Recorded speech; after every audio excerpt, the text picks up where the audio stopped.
Opa, aqui é o Joba e galera, seguinte, uma das maiores dúvidas de quem está começando no marketing digital é sobre a parte burocrática, principalmente para aqueles que já estão tendo algum resultado. Eu recebo muita pergunta em relação a isso e eu ficava um pouco receoso de gravar um vídeo sobre isso, porque não é um assunto que eu domino exatamente, apesar de ter sim a minha empresa. Mas quem cuida disso é um contador, na verdade é uma empresa de contabilidade que é a empresa mais especializada nesse assunto que eu conheço e que eu já ouvi falar. E o que eu trouxe aqui, cara, olha só, cara, hoje a gente vai ter um convidado muito especial, que é o Anderson, o fundador da Tactus, que é essa empresa que faz a minha contabilidade e de muito mais gente dentro do marketing digital. Como eu sempre falo, a ideia aqui desse canal é ser para você o que eu não tive quando eu estava começando, um guia, uma fonte de conteúdos. E eu tenho certeza que esse vídeo daqui vai ajudar muita gente e vai tirar muita dúvida. Então, se você tem qualquer dúvida em relação à legalização do seu negócio digital,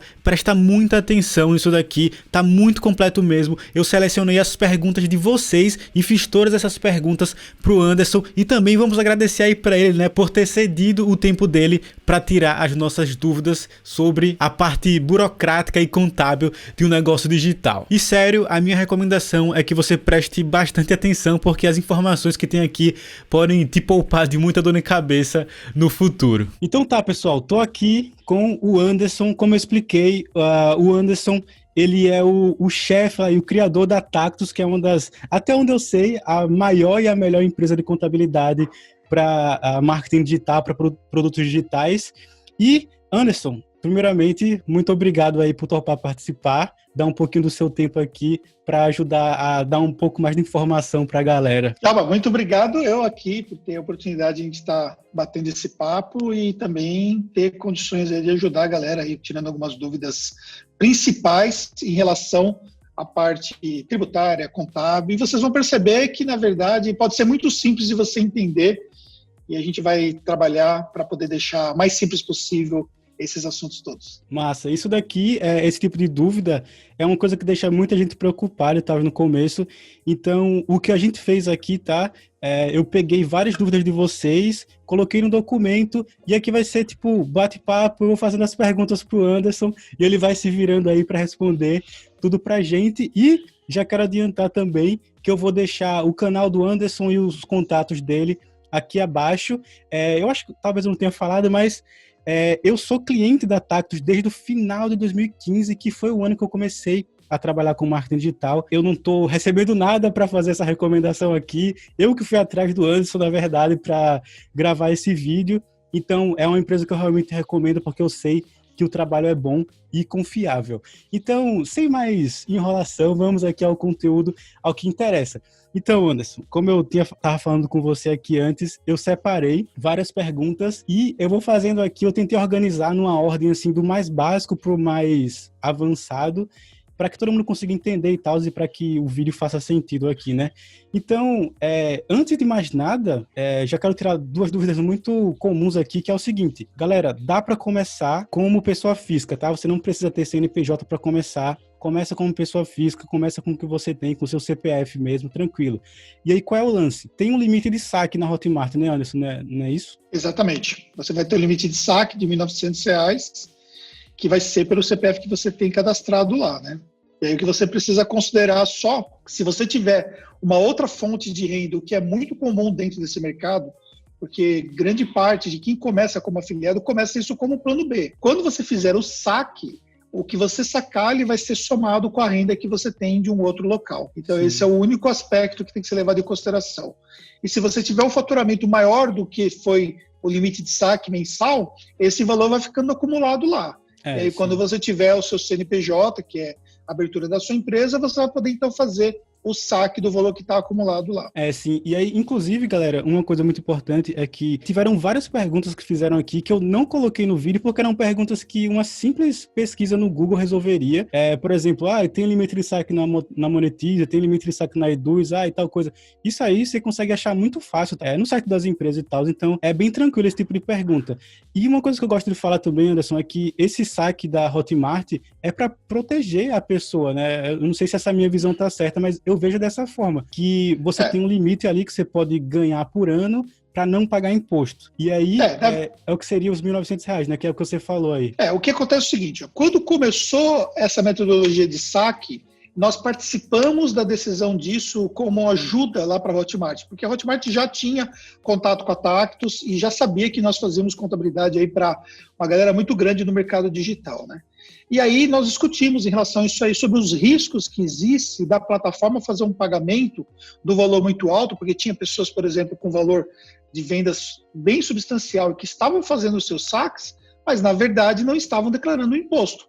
Então, justamente, foi uma maneira de ter uma proteção para as pessoas que estão cadastradas na plataforma. Porque o que é importante ficar claro para vocês poderem entender?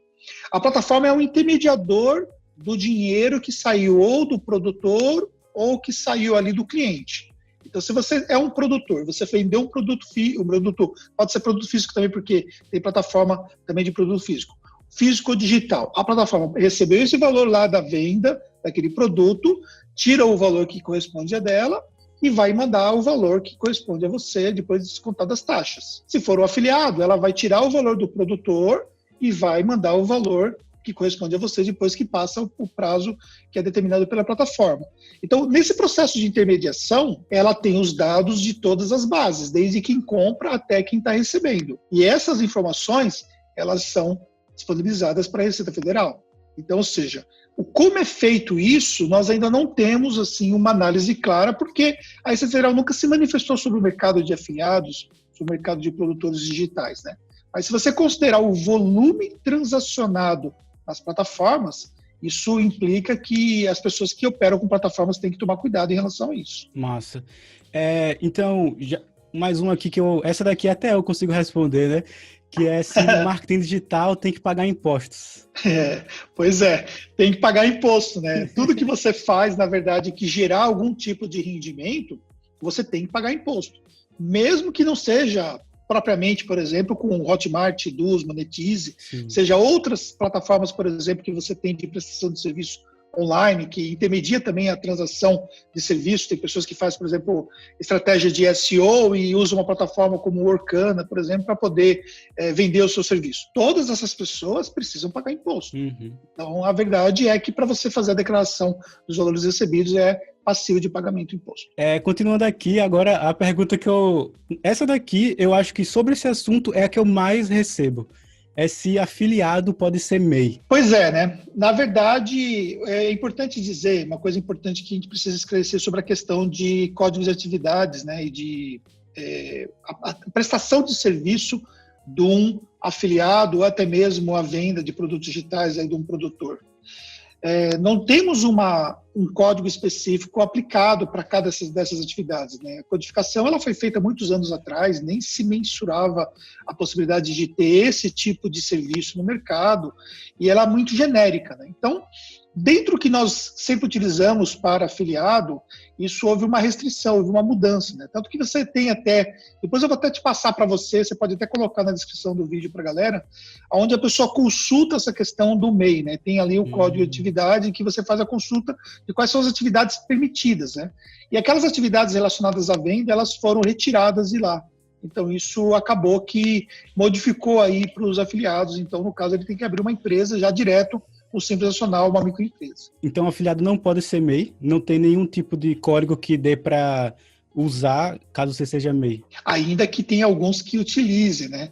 Porque assim, que eu tinha visto. É uma coisa que é importante salientar, que você não vai ter uma fiscalização da plataforma em relação ao código que você estiver utilizando. Então, de modo geral, né, você cadastrou um CNPJ lá numa plataforma. A plataforma pegou o CNPJ, está cadastrado, ela recebeu a documentação, vai liberar o saque, ela vai confrontar algumas coisas. Tem a conta corrente está em nome da razão social. Feito isso, ela não vai trabalhar, por exemplo, para avaliar se você está pagando imposto, por exemplo. Ela não vai, por exemplo, pegar e ficar monitorando se você está mandando, se você é afiliado e está mandando nota fiscal, por exemplo, para o produtor, por exemplo. Então, o que acontece? Toda essa parte que envolve em relação à sua empresa, isso é uma coisa que você tem que cuidar. Então, isso é importante você considerar. Você pode até utilizar um outro código de atividade. Você tem diferentes possibilidades de utilizar. Da mesma forma como acontece em outros mercados também, onde as pessoas elas usam um código de atividade, mas elas exercem uma outra função dentro do microempreendedor individual. Então, isso Sim. precisa ser controlado. Outra coisa também sobre o microempreendedor individual, né? Você precisa também considerar o limite que você vai ter dentro da atividade. Então, se você pegar, por exemplo, lá, hoje, tá, o limite... Uma coisa que eu tinha visto eu não sei se tem esse para MEI, que era promotor de vendas, eu acho, que eu dei uma pesquisada, eu vi algumas pessoas falando sobre isso, que eram MEI e usavam promoção de vendas para Aham. declarar. Eu não tenho certeza se tem isso no MEI. Você tem a atividade de promotor de vendas, né, que muitos utilizam, mas não seria a atividade adequada, porque o promotor de vendas, a caracterização dele, seria aquela atividade, por exemplo, onde você está num ponto de venda, por exemplo, no mercado, e você atua lá, por exemplo, lá no ponto de venda para poder fazer o merchandising, por exemplo, diretamente ali para o consumidor comprar um determinado produto, entendeu? Então, essa seria a caracterização mais correta do que é um promotor de vendas. Só para você poder entender como que é feito essa análise, né? Nós temos um sistema que, através desse sistema que as contabilidades têm acesso, elas jogam ali a função e aparece os códigos de atividade, o que significa cada um daqueles códigos de atividade. E aí você faz ali por assimilação o que é mais adequado em relação a isso, tá? Legal. Então, sobre a questão do faturamento, você precisa considerar que você tem um limite de faturamento de R$81 mil. Então, ou seja, um outro fator também sobre o microempreendedor é que assim, você cadastrou, por exemplo, lá um MEI na plataforma. Então, você tem, primeira situação, começou como pessoa física, aí você, poxa, está vendendo bem e tal, aí de repente você passou a produtor, você começa a movimentar bem, aí você tem, na verdade, um limite mensal de 6.750, porque seria os 81 mil dividido por 12. Você precisa considerar o tempo que você tem o seu CNPJ. Então, se você abrir no mês, por exemplo, de maio, vai contar proporcionalmente até o final do ano. O que acontece que é muito comum, até porque isso vamos colocar, o que torna até o mercado digital como sendo tão atrativo, né? E isso é uma coisa que é importante dizer, porque assim, a gente tem, o Djoba tem o acesso aos alunos dele. Agora, imagina que a gente tem aqui o acesso ao mercado digital como um todo. Então, a gente efetivamente consegue enxergar os números do mercado digital. Nesse momento que nós estamos gravando o vídeo nosso aqui, por exemplo, nós estamos passando por um problema de crise. E nós fizemos um estudo recente, exatamente nesse momento, para poder avaliar que o mercado digital é um dos mercados que nós atuamos, que ele está, inclusive, crescendo por conta da crise. Por quê? Porque as pessoas estão tendo uma consciência muito mais das coisas relacionadas ao digital. Então, alguns nichos de mercado teve um acréscimo absurdo de vendas nesse momento, por exemplo. Aí, voltando à questão, né, do microempreendedor. O microempreendedor, nesse caso, se ele cadastrou lá como MEI, a plataforma vai fazer o pagamento para ele, não vai controlar quanto que ele está faturando. Só que aí, quando chega, muitas vezes, o microempreendedor, na verdade, sacou muito mais do que ele deveria em relação ao que ele poderia sacar como sendo microempreendedor. Sim. Então, precisa ter essa atenção, porque senão você acha que está regular, na verdade, você está correndo algum risco tributário. E aí depois fica um montante muito alto para você fazer o pagamento depois, porque a gente tem que fazer uma regularização retroativa desse cenário, entendeu? Sim, inclusive, uma coisa importante, né, deixar claro aqui, a ideia desse vídeo aqui é, obviamente, ajudar, e eu sei que esse é um tipo de tema que às vezes pode assustar um pouco as pessoas, mas, assim, eu recomendo você continuar vendo esse vídeo, ver o vídeo até o final, tem muito mais pergunta ainda, tá? Muito mais coisa muito importante que a gente vai falar, para você saber qual o melhor caminho, ou pelo menos o caminho menos arriscado para você seguir, para depois não sair por aí fazendo algum tipo de besteira. Mas é engraçado, Anderson, que na época que eu comecei, lá em 2015, o MEI ainda tinha as atividades de venda, e eu comecei como MEI, e rapidamente eu consegui, e não tinha um limite de saque ainda no Hotmart, nessa época, se eu não me engano. E aí, rapidamente, eu consegui escalar para ganhos acima dos 6 mil reais mensais. Se bem que na época eu acho que o MEI podia faturar 60 mil, enfim, já faz tempo que eu comecei. E aí, eu acabei extrapolando esse limite e eu tinha feito tudo sozinho. E quando eu procurei a Tactus, foi em dezembro, eu acho, de 2015, ou foi em janeiro de 2016, não lembro muito bem. Quando eu procurei justamente por isso. Porque eu estava querendo mudar do MEI para o Simples Nacional, e eu precisava fazer todo esse processo, eu não sabia como fazer, e aí vocês me ajudaram até nisso, né, de fazer essa mudança, de ver tudo que eu tinha feito de errado, pagar o que eu tinha deixado de pagar, tudo mais. Então, a ideia desse vídeo aqui, só para deixar claro novamente, galera, se está começando do zero, começa como pessoa física. Se começou a ganhar dinheiro e você quer fazer tudo direitinho, faz sentido você investir um pouco de dinheiro para procurar fazer as coisas da forma certa, né? Como eu sempre falo aqui no canal, você não quer fazer o negócio hoje e semana que vem. Você quer fazer hoje, depois da manhã, mês que vem, ano que vem, quer fazer isso por longo prazo para pagar suas contas e para viver disso. Então, Exatamente. Faz sentido se esforçar, né? Basicamente, só para vocês poderem entender, né, o que a gente explica para o nosso cliente. Ó, você foca efetivamente em fazer suas vendas, ganhar o seu dinheiro, né, ter mais resultado com o ROI melhor possível e deixa que essa parte burocrática a gente vai cuidar para você não ter problema em relação ao fisco. O objetivo é você não ter problema em relação a isso. Claro, tem um procedimento burocrático que tem que ser feito? Sim, tem. Mas a gente tem uma série de coisas que facilitam, automações e tal, que você cumpre isso, paga seu imposto e acabou. Você vai viver tranquilamente em relação a essa parte burocrática. Massa, muito bom. Então, continuando aqui as perguntas, tem uma aqui que eu acho meio nada a ver, que é quanto pagarei de imposto como pessoa física? Na verdade, é importante essa pergunta sim, porque assim, ó, como que vai funcionar mais ou menos o cálculo do imposto na pessoa física? Vamos imaginar, por exemplo, que você tenha uma outra fonte de renda, que eu já falei que é uma coisa muito comum. Essa fonte de renda, ela tem ali a tributação própria dela, que é feita pela empresa na qual você trabalha. Então, você trabalha CLT, a empresa retém lá o valor do imposto de renda retido na fonte, paga o INSS e tudo mais. Quando você tem uma fonte como pessoa física, você começou, por exemplo, lá e vai trabalhar com o limite de R$ 1.900, você não vai ter nenhum tipo de retenção aqui. Não vai acontecer nenhum pagamento de imposto. O correto seria, efetivamente, você pagar o valor mensal, mas isso não acontece na prática. Então, o que vai acontecer? Quando você fizer a declaração de ajuste do imposto de renda, que é o imposto de renda que a gente entrega em abril, esse imposto de renda vai somar as duas declarações, os dois rendimentos. E aí vai fazer um novo cálculo baseado na tabela anual. E aí, normalmente, você vai ter um imposto a pagar que é sobre essa parte que você deixou de pagar. Então, isso é uma coisa que tem que ser levada em consideração. Não dá para você dizer exatamente quanto seria, mas em média, de 15% a 27% que você teria de imposto a pagar nessa pessoa física. E, paralelamente, você também estaria sujeito a pagar INSS sobre esse rendimento. Então, por isso que, se você somar, você pode ter ali até uns 40% ou mais de imposto devido nisso tudo, o que não vale a pena você ser pessoa física no mercado digital. Então, a gente recomenda mesmo você começar com pessoa física, começou a tracionar as vendas, já vai realmente para você, então, ter um PJ, porque isso vai ser mais fácil para você, até para você regularizar o rendimento. Interessante. Eu não sabia não que podia chegar até tão alto assim. Porque realmente como empresa você paga bem menos. Até abrir um abendo só para você entender como que as coisas são complicadas com a Receita, né? Esse INSS que eu falei, a Receita Federal nunca cobrou isso na fonte de quem é prestador de serviço, pessoa física. Só que, a partir do ano passado, ela começou a cobrar retroativamente de quem havia declarado as prestações de serviço, porque ela tem 5 anos para cobrar. Tecnicamente, seria devido, porque é um rendimento também e é sujeito ao pagamento do INSS. Só que ela começou a retroagir e cobrar retroativamente os rendimentos declarados atrás. Então, ou seja, teve muita gente que teve o ano passado que foi surpreendido. Nós tivemos duas vezes que a Receita fez isso aí. Tanto que quando isso aconteceu, se até olhar no canal da Tax, nós temos um vídeo específico falando sobre isso. Assim que aconteceu, nós alertamos o público com esse vídeo e tal. E realmente é uma situação que pode acontecer. Você não paga o imposto agora, acho que está tudo regular, mas quando chega, você tem 5 anos para ser cobrado pela Receita. Sim, muito doido isso.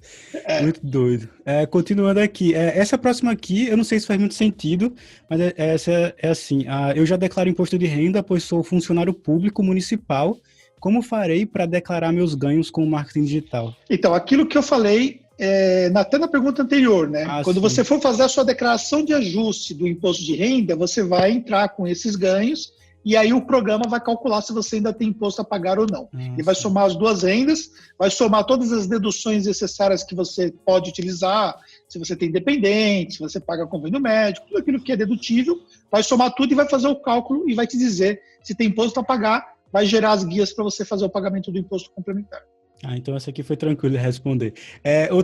Uma outra coisa que perguntaram muito, eu até fiquei surpreso. Eu não sabia que tinha tanta gente concursada que assistia, que trabalhava com isso também, que é pessoas que são concursados federais perguntando se podiam abrir empresa. E, de novo, esse é um tipo de pergunta muito simples de você resolver no Google. Eu fiquei curioso, eu pesquisei lá, mas basicamente pode abrir uma empresa, mas se for gerente ou administrador, não lembro. Não lembro agora exatamente, mas você sabe falar sobre isso?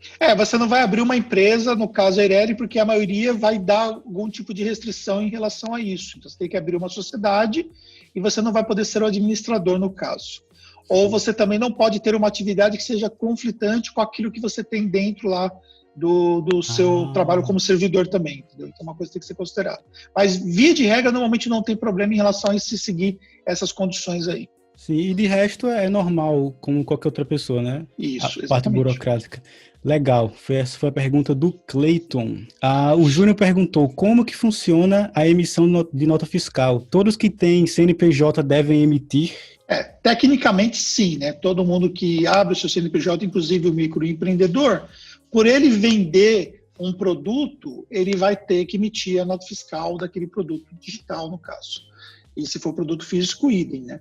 O que tem que ser considerado é que você tem uma certa dificuldade de administrar tudo isso, né? Porque, por exemplo, no caso do afiliado, ele vai ter as emissões das notas fiscais para os produtores. E no caso do produtor, vai ter para cada um dos clientes que ele vendeu. Se você tiver, por exemplo, um produto de baixo ticket, que você tiver centenas de vendas, até milhares de vendas, como acontece na Táxi dos nossos clientes, se você não tiver uma automação para rodar isso, fica inviável. Loucura, quando você tem meia né? dúzia de nó, é uma loucura. E a automação, assim, tem um custo por isso, mas assim, vale a pena porque você simplesmente automatiza mesmo. Ela pega a informação direto na plataforma, você só dá o script de emissão de nota fiscal, emite tudo e manda para todo mundo. É bom demais. Pronto. Bom demais. Eu trabalhei como afiliado até 2000 e acho que eu só comecei a ser produtor em 2019. E até 2019 eu fazia na mão, justamente por isso, né? Isso aqui é uma coisa importante até, que o Anderson falou. Quem é afiliado e tem a sua empresa, você tem que emitir a nota fiscal para o produtor. E aí no final do mês, você faz lá a emissão tudo direitinho. E quando você é produtor, você tem que emitir para cada aluno, para cada pessoa que comprou o seu produto digital. E aí foi justamente em dezembro de 2018, né, porque eu já sabia que eu ia lançar meu curso em janeiro de 2019, que eu contratei o Enotas para fazer esse serviço de automação. Porque antes eu emitia, 10 notas por mês, e aí depois, no mês seguinte, eu fiz acho que eu fiz 150 e poucas vendas na primeira turma do meu curso. Então, imagina se eu fosse emitir na mão, eu acho que, na verdade, está escrito ali, né, 158 vendas, exatamente. Eu fiz 158 vendas, imagina se fosse emitir cada nota, preencher o nome da pessoa, CPF, sei lá o quê, ia ser um trabalho danado. Exatamente. Então, uma automação como Enotas, ele vai resolver esse problema para poder, então, facilitar esse processo. É uma pergunta parecida. Como emitir notas pela Hotmart? Eu deixei de proposta essa pergunta. E como emitir notas referente aos ganhos com o Google AdSense. Tá. Então, no caso da Hotmart, né, é importante dizer que você não vai emitir nenhuma nota fiscal para a Hotmart. A Hotmart é contratada por você. Sim. A Hotmart presta o serviço para você. Tanto que quando você acaba o mês, no dia seguinte, você já recebe automatizada a nota fiscal da Hotmart pelos serviços prestados, que é justamente o serviço de intermediação que ela faz. Então, a Hotmart ela administra o recurso, faz o pagamento para as pessoas devidas em relação a esse recurso, no caso do produtor. O afiliado não vai receber nota fiscal.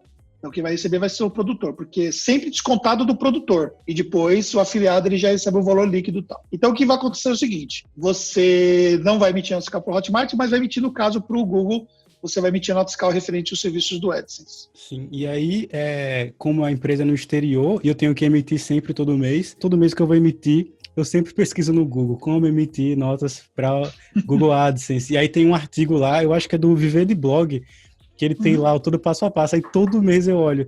Mas é basicamente como você emitiria para qualquer outra empresa, sendo que tem lá o campozinho de botar que a empresa é no exterior e tudo mais, e tem que converter o valor em dólar para real, né, o valor exato que você recebeu na conta. Mas sem mistério também, né? Uma coisa importante, uma dúvida que eu tinha muito, e talvez eu ainda até tenha um pouco dessa dúvida hoje, que é a seguinte: como que você emite uma nota fiscal? Tem um site que você vai lá e emite essa nota e tudo mais, como é que você faz isso? Isso no próprio site da prefeitura, para você fazer a emissão da nota fiscal, tem o serviço específico deles para poder fazer isso. Cada prefeitura de acesso. Exatamente. Tem o seu. Que aí eu faço isso, né, e tal, eu emito as notas do Você usa sede virtual nossa? Uso. Aí nós temos, assim, centenas de clientes que usam nossa sede virtual, né? E aí tem um código de acesso, faz o acesso lá e faz a emissão da nota fiscal. Inclusive, nós temos dentro do nosso...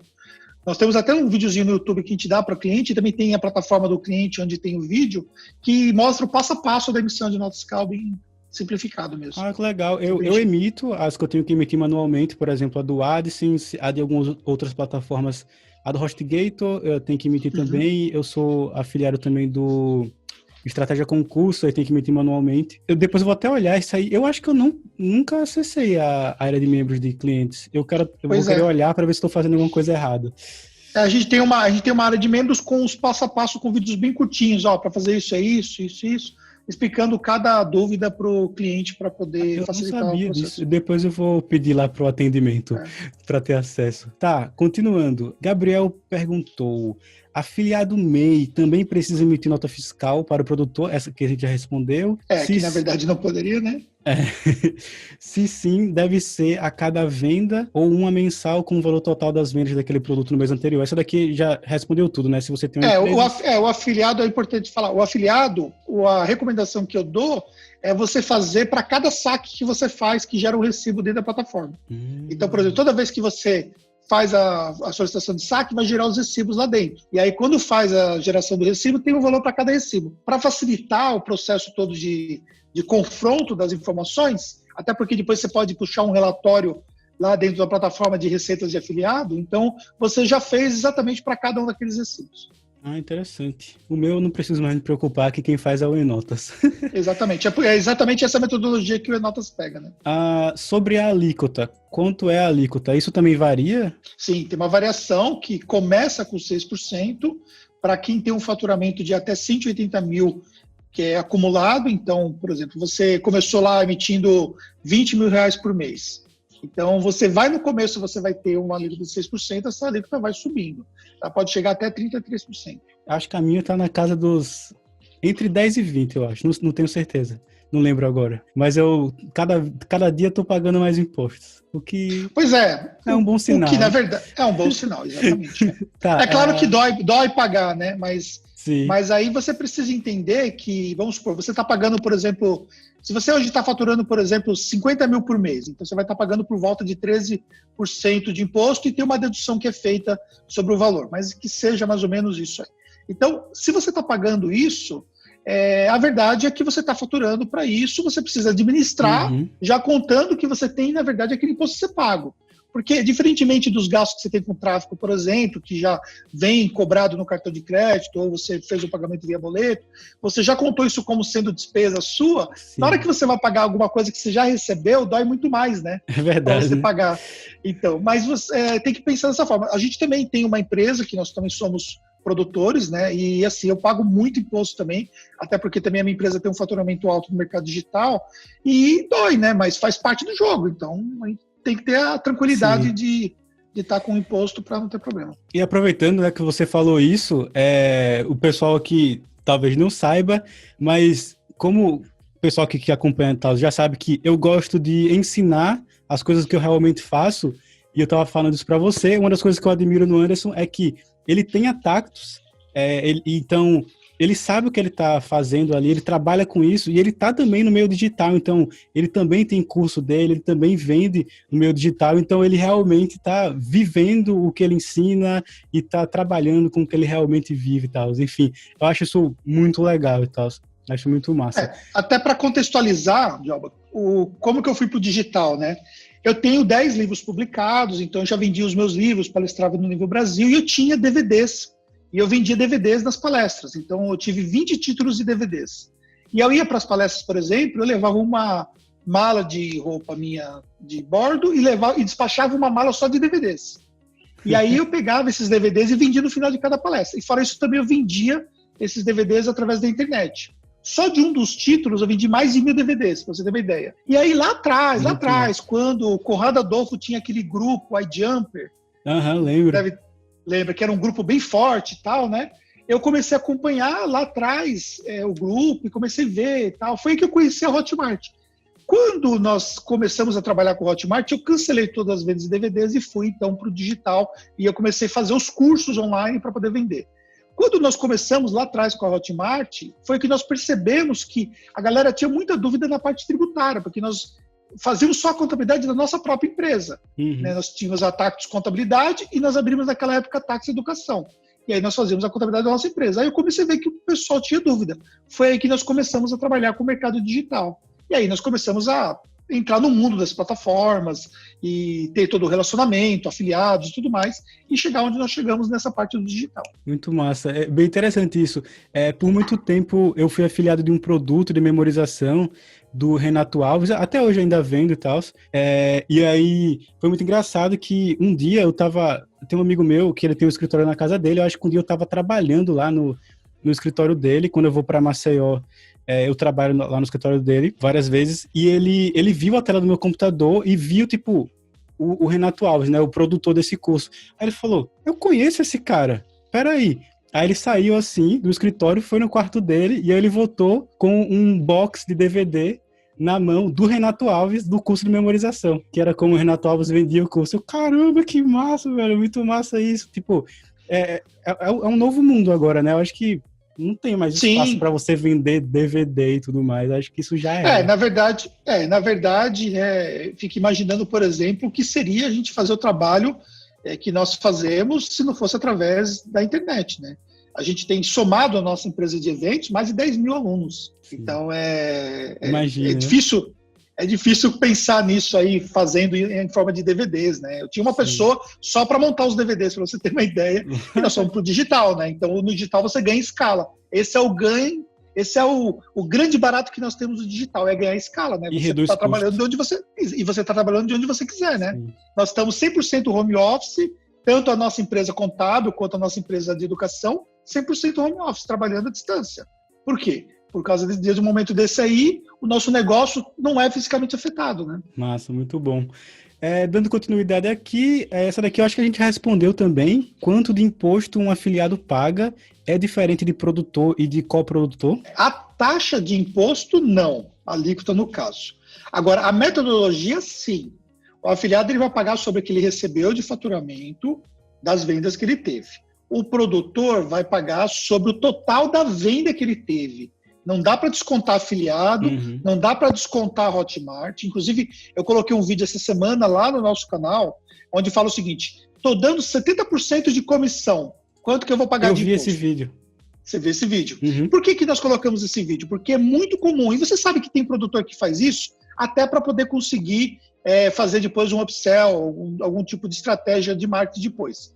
Só que ele coloca uma comissão de 70% para um afiliado, por exemplo, e só que praticamente ele não está ganhando, porque ele vai pagar o imposto sobre os 100%. Então não dá para você deduzir esses valores. Já no caso de coprodução, você tem uma metodologia onde você consegue fazer a separação dos percentuais.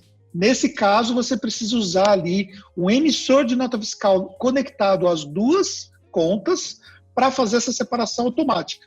E aí o emissor ele vai fazer o seguinte, ele não vai emitir metade do valor para um ou 70% para um cliente, o outro vai emitir 30%. Não, ele vai emitir separação pelas vendas, entendeu? Então ele vai pegar, por exemplo, se você teve 100 vendas e a coprodução é 30 vezes 70. Então ele vai pegar 30 vendas para um e 70 vendas para outro. Ele vai fazer ali para poder, então, fazer o casamento das vendas das notas fiscais. Porque o cliente lá na ponta, ele tem que receber uma nota fiscal apenas. A única coisa é que é feita essa separação. E existe hoje coprodução que são 3, 4, 5 produtores, né? Sim. Então é uma coisa que começa a ficar muito complexa se um só pagar o imposto, até porque os outros também teriam que pagar também.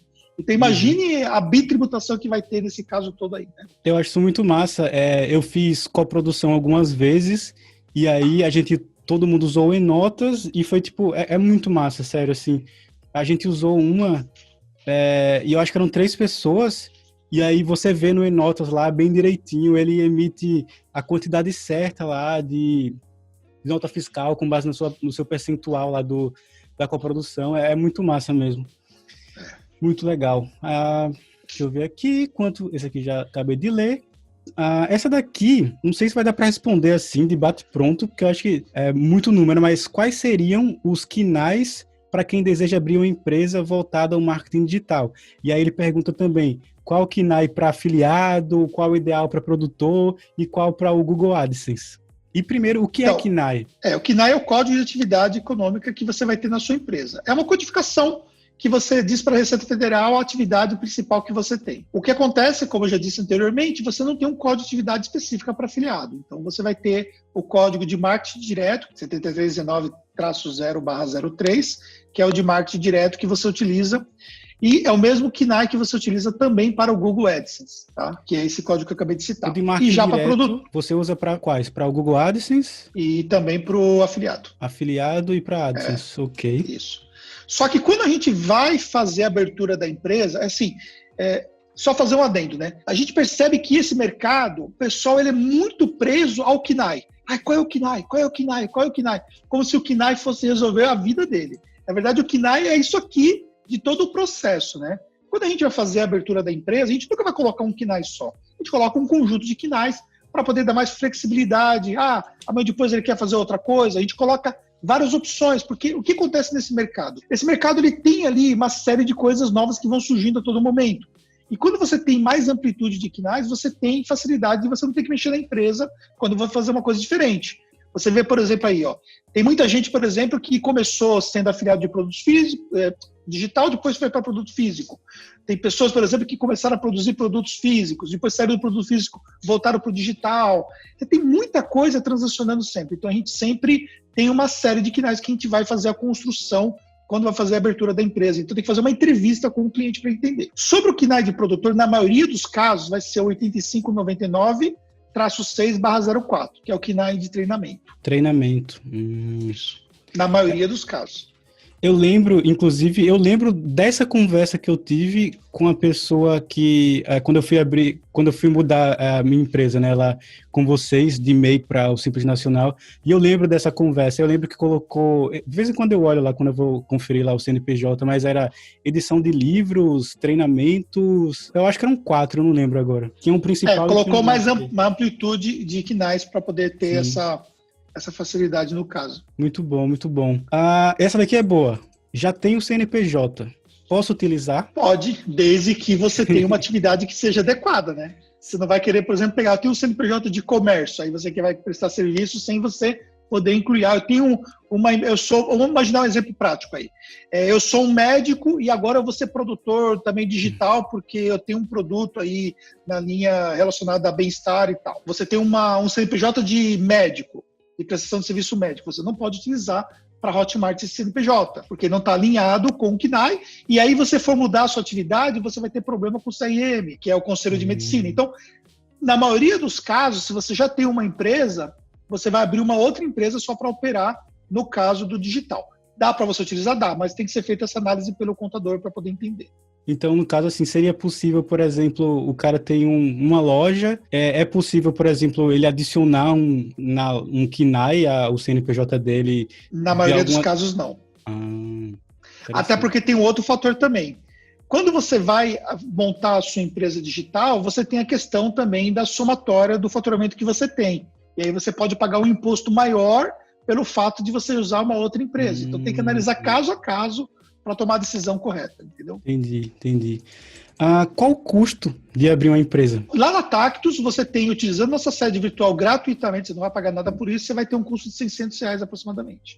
R$600, mas assim, esses R$600 é para você abrir a empresa, não a mensalidade. Fazer a abertura. Não, a mensalidade hoje em torno de R$270, mais ou menos. Eu vou falar uma coisa agora que talvez o pessoal fique chateado comigo. É muito barato. Considerando o trabalho que dá, né? É muito barato. Porque assim, se algum outro contador for ver isso, vai ficar chateado também. Mas se você for ver, por exemplo, quando eu fiz a pesquisa, eu ainda morava lá em Maceió e tudo mais, E aí eu procurei outros contadores e eles me cobraram bem mais do dobro disso, e eles não faziam a menor ideia do que eu fazia. Então, nível de confiança zero. Mas quanto é que você falou aí? Você vai ter hoje de mensalidade, para quem está começando, em torno de R$270. No momento que a gente está gravando, né? Mais para frente pode subir esse preço e tal. Mas assim, eu acho isso muito barato. E aí vem aquela questão que a gente estava conversando antes. Na minha cabeça, tá? Na cabeça de alguém que quer ter um negócio sério, você começa com o que você tem. E eu falo isso para tudo. Quer gravar vídeo? Faz com o seu celular. Não precisa comprar câmera. Eu fui do 0 a 400 e tantos mil inscritos usando uma luminária como iluminação. Eu só comprei um LED de iluminação, só comprei bem recentemente porque eu gosto de tecnologia. Eu achei chique, porque você controla pelo computador, você pode desligar e ligar pelo computador. Você tá muito chique, né? Achei muito chique isso, dá para aumentar a potência e tudo mais. Então, começa com o que tem, na medida que vai dando certo, você ajusta. Do mesmo jeito é com o seu negócio digital. Você começa como pessoa física, começou a entrar dinheiro, se você quer ir para o próximo nível, se você quer realmente ter resultado, o que é que você faz? Você vai lá, abre uma empresa, faz tudo direitinho, da forma certa. Então, na minha cabeça, e eu sei que para quem está começando, eu sei que assumir essa responsabilidade de abrir uma empresa, assumir a responsabilidade de ter que pagar um contador todo mês, eu sei que para quem está começando, dá um frio na barriga, dá medo, mas é disso que surgem boas coisas, desses momentos que você está com medo de fazer um negócio, você vai lá, faz, e aí às vezes dá errado, às vezes dá certo, você persiste, enfim. E isso que deixa o negócio interessante, que deixa essa brincadeira aqui legal. Então, na minha cabeça, vale muito a pena, tá? Então, você falou R$600 para abrir a empresa e aí em torno de 300 de mensalidade, certo? Exatamente. O que você tem que entender é que você tem que profissionalizar tudo que você faz, né? Então, ter a empresa é uma parte do processo de profissionalização. Então, se você quer evoluir para próximos níveis, você precisa efetivamente ir profissionalizando. Da mesma forma que você começou com o celular e depois você foi evoluindo e hoje você tem, né, todo um aparato, seus vídeos realmente têm um processo de edição totalmente diferente e tal. Por quê? Porque você conseguiu evoluir, passou para outros passos, né, para outros níveis. Uhum. Então, é uma coisa que funciona da mesma forma no caso da empresa. Muito bom. Então, assim que já respondi. Nossa, a gente está quase terminando, faltam poucas perguntas. Eu achei que ia demorar mais. Já que a pretensão é lucrar alto com o marketing digital, será que temos que pagar carnê-leão, declarar como na hora de ajustar... Peraí, acho que o cara escreveu meio errado aqui. Será que temos... Declarar como na hora de... Tá certa a pergunta. Declarar como na hora de ajustar o DIR... Eu não sei, deve ser... Declaração de imposto de renda pessoa física. Isso. Sim. É assim, ó, o carnê-leão, ele é o rendimento pago por pessoas físicas a outra pessoa física. E também os rendimentos do exterior. Então, vamos imaginar, por exemplo, que eu não tenho, por exemplo, uma empresa aberta para receber os valores de AdSense. Como é que eu vou declarar isso? Eu vou declarar via carnê-leão, porque é o rendimento que vem do exterior, entendeu? Aí vai ter uma tratativa específica para isso. No caso de você trabalhar no mercado digital, você não está vendendo pessoa física para pessoa física. Até porque também nós estamos colocando um produto no meio do caminho, entendeu? Não é o prestador de pessoa física é assim, vamos supor, eu sou pessoa física e eu presto um serviço de tráfego para você. E você me paga, por exemplo, R$2.000 por mês. Aí eu tô prestando serviço para pessoa física sua, tudo bem. Agora, se eu prestar serviço para sua empresa, já não é carnê-leão, porque no caso eu estaria prestando serviço para um outro PJ. Saquei. Então seria, no caso, uma prestação de serviço autônoma, que automaticamente teria que fazer uma folha de pagamento para essa relação comercial. Então, o que acontece? No caso, até dos afiliados, uma coisa que a gente até recomenda aos produtores, que o produtor ele precisa tomar cuidado quando tem os afiliados pessoa física prestando serviço. Porque, tecnicamente falando, você não teria o carnê-leão nessa relação e você teria uma relação de autônomo com aquele PJ. E você teria que fazer uma folha de pagamento daquele afiliado. Então, precisa tomar cuidado em relação a isso. Então, no caso do carnê-leão, não vai se aplicar nesse caso do afiliado. Tá? Se você teve o rendimento normal, você vai fazer o ajuste na declaração de imposto de renda normal no final do ano. Massa. A próxima pergunta: é possível abrir empresa no Brasil morando no exterior? Não fiz saída definitiva na Receita. Então, se você não fez saída definitiva, tecnicamente você continua morando no Brasil mesmo estando no exterior, né? Então, nesse caso aí, você seria o administrador da sua própria empresa. Agora, se você fizer saída definitiva, aí no caso você precisa ter um administrador para responder pela empresa no Brasil. Esse administrador precisa ter uma remuneração e, consequentemente, também você vai ter uma empresa que não pode ser simples nacional, porque é vedado a pessoa que mora no exterior ter uma empresa simples nacional no Brasil. Interessante. Se eu estiver A morando... tributação acaba sendo maior. Outra aqui sobre morar fora. Se eu estiver morando fora do país, como funciona a tributação? Meu CNPJ precisa pagar imposto na hora de tirar meu salário, mesmo eu não sendo mais residente no Brasil? Essa foi um pouco confusa. Mas vamos lá. Você está morando fora, aí você tem atividade que corre no Brasil, certo? Essa atividade que corre no Brasil, você vai ter um CNPJ, a sua empresa, em relação a essa atividade aqui. Perfeito. Se você está morando e você fez a saída definitiva, você vai ter que ter um administrador. A sua empresa não pode ser simples nacional. Esse administrador vai receber o salário por isso. Você vai receber o quê? Você vai receber a distribuição de lucros. Então, depois que fechar a contabilidade, você vai ter a distribuição de lucros em relação à sua empresa. Então, essa é a sua remuneração que você vai ter. Com relação a quem está morando fora, por exemplo, ele não fez a saída definitiva. E aí, tecnicamente, ele é responsável pelo CNPJ. Ele vai ter a retirada de prolabore no Brasil e vai ter também a distribuição de lucro isento de imposto de renda, desde que você faça o pagamento dos seus impostos correspondentes. Sim. Você tem que primeiro pagar o imposto da pessoa jurídica para o governo, para você ter isenção de imposto de renda na pessoa física como distribuição de lucro. Retirada de prolabore, que é o salário mensal do sócio, é tributado normalmente. Então, isso aí você vai ter uma tributação na física em relação a isso. O que é feito é que se faz uma retirada de prolabore baixa para você fazer essa tributação e aí a maior parte do ganho acaba ficando mesmo na distribuição do lucro. Isso aí que você acabou de falar, toda essa situação é o meu caso. Eu não fiz saída definitiva, eu ainda vou para o Brasil sempre e tudo mais, e eu tenho o meu prolabore, que é o salário do sócio, e depois tenho a distribuição dos lucros, que fica isento do imposto de renda da pessoa física no Brasil. Mas uma coisa interessante é que o dinheiro que eu trago para cá, eu tenho que pagar imposto aqui também. Isso tem que pensar. E aí, para quem não sabe, né, eu moro em Londres. No momento da gravação aqui, vou até fazer a pesquisa. Da outra vez que eu olhei, tava R$6,70. Nossa, agora tá R$7. Uma libra tá R$7. Nossa.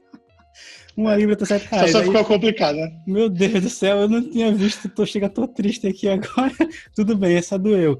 E aí, eu tenho que trazer o dinheiro para me manter aqui, eu trago o dinheiro, e aí eu pago R$7 na libra, e ainda pago o imposto aqui. Aí o que eu tento fazer é trazer menos do que eu precisaria, mas eu não consigo, e aí eu acabo pagando imposto aqui também, sobre o que eu trago, né?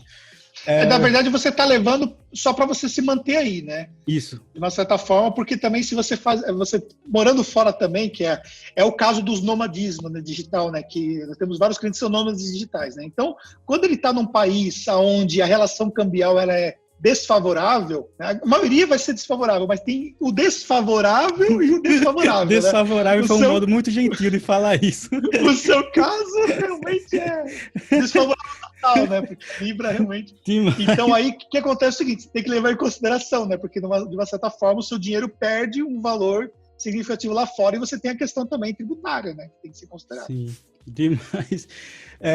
Mais uma pergunta. Tem algum site que a própria pessoa gerencie quais impostos que precisam ser pagos ou só com um contador mesmo para saber isso? Só para microempreendedor individual que ele pode fazer o seu próprio pagamento do imposto, porque até o procedimento é relativamente simples.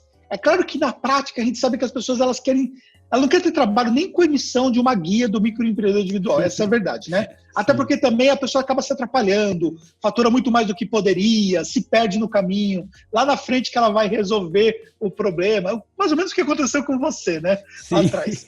Então é uma realidade que a gente tem. Mas no caso do Simples Nacional, não. No Simples Nacional você precisa ter um contador que vai fazer tudo isso para você, para poder fazer toda a parte da apuração do imposto, fazer toda a contabilização das despesas que você teve, para chegar ao lucro final e para poder fazer ali as declarações relativas ao lucro isento. Então tem toda essa parte burocrática. A notícia boa é que o investimento que você vai ter com esse serviço de contabilidade, numa contabilidade como é o nosso caso, né, que atende virtualmente, então esse investimento é baixo, então você não vai ter isso, vai ser oneroso para você e dá para você colocar como sendo mais uma despesa que a sua empresa.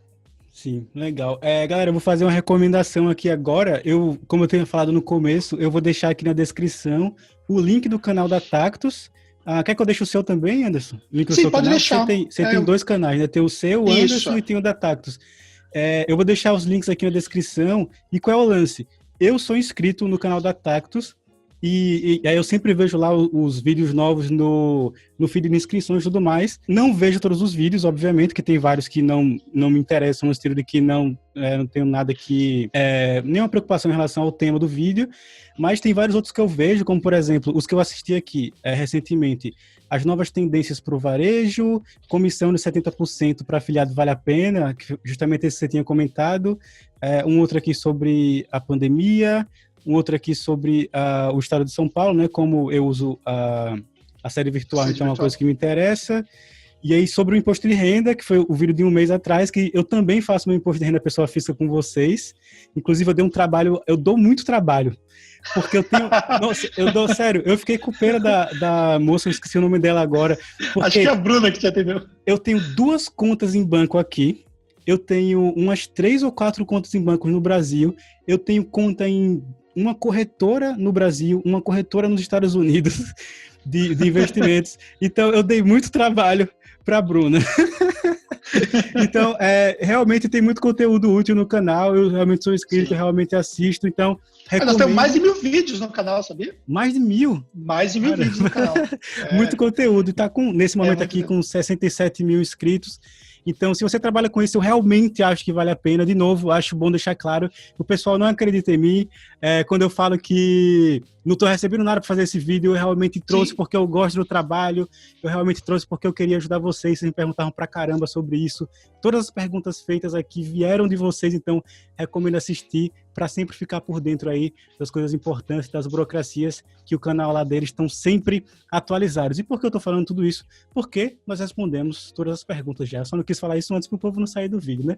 Já respondemos todas as perguntas. Anderson, diga aí seu recado final, onde as pessoas podem te encontrar, como é que você pode ajudar elas, o que você quiser. Agora, não agora, né? O vídeo inteiro foi seu momento, mas para finalizar aí, seu momento final. Então, pessoal, é o seguinte, qualquer dúvida que ficou adicional, né? O melhor caminho para vocês falarem com a gente, ou dentro do nosso site mesmo, tactus.com.br, você tem o serviço do WhatsApp lá, você vai falar exatamente com o sócio da Tactus que vai te atender nesse momento, tá? Porque o pessoal da área comercial são 2 sócios da Tactus, que é o Cláudio e o Jefferson. Ou senão você pode falar no nosso Instagram, porque você vai falar diretamente com um dos sócios da Tactus também lá.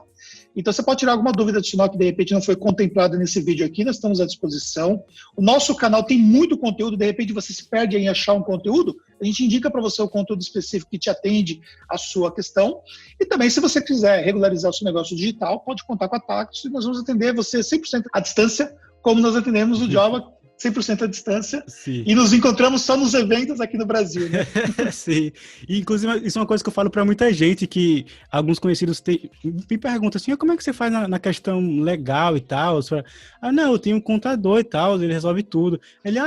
O seu contador é daqui de Maceió, geralmente eu tenho essa conversa quando eu tô em Maceió, né, com algum amigo. Não, é um cara de São Paulo... Nunca, assim, eu contratei... Você já foi na Tactus? Você nunca foi na Tactus? Nunca fui lá, tudo mais. Até ano passado, nunca nem tinha visto você de perto assim. Então, e é isso. A gente vive no futuro, né? A gente vive no futuro. Mas é isso aí. E a vantagem, né, do digital é isso, né? Essa aproximação que a gente consegue ter, mesmo estando distante. E, assim, esse trabalho que nós fazemos que, na verdade, gera para o mercado esse processo de confiança, porque as pessoas sabem exatamente, né, que por trás da nossa marca existem pessoas de verdade que têm uma responsabilidade muito grande em relação aos nossos clientes. A gente fica muito feliz, né? O ano de 2019 inteiro, nós não tivemos nenhum cliente que passou por um processo de fiscalização por conta dos seus rendimentos. A gente é muito chato com relação a esses aspectos e para poder proteger o nosso cliente. Nosso objetivo é proteger o nosso cliente do fisco. Esse é o nosso objetivo sempre. Muito massa. E obrigado aí pela oportunidade e também externar também aqui o agradecimento por você ser nosso cliente há tanto tempo e confiar no nosso trabalho e confiar na nossa equipe. Valeu, valeu. E se vocês tiverem mais alguma dúvida, pode comentar aqui embaixo, quem sabe o Anderson não volta para fazer uma parte 2 aqui, ou então comenta lá direto no canal da Tactus, né? Pra pegar a gente responde também para vocês. Pronto, tá, muito massa, muito massa. É isso aí. Valeu, Anderson. Obrigado, galera. Grande abraço. Abraço.